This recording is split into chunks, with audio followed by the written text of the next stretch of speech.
տեսնենք դալիճում են թե ոչ, էլի։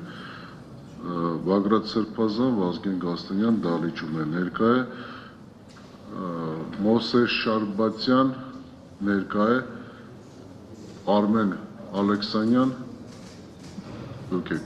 մեկ հարց նաև պարզաբանման համար, ձեր պաշտպանը Ալեքսանդր Կոչուբաևն էր, որը որ հայտնի հանգամանքներով պայմանավորված չի ներկայացել դատական նիստին, բոլորիս հայտնի է, այլ պաշտպան կա այս պահին, չունեք այլ պաշտպան։ Կարող եք այլ պաշտպանի մասնակցությունը ապահովել դատական նիստին, թե ոչ։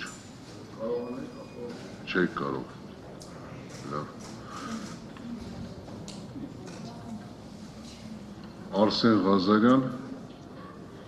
այստեղ է։ Արա Ռոստոմյան, ներկա է, Դավիթ Գալստյան, ներկա է, Իգոր Սարգսյան, ներկա է։ Աղվան Արշակյանի վերաբերյալ արդեն իսկ լսեցինք, Հրայր Հակոբյան, ներկա է, Լիդիա Մանթաշյան, ներկա է,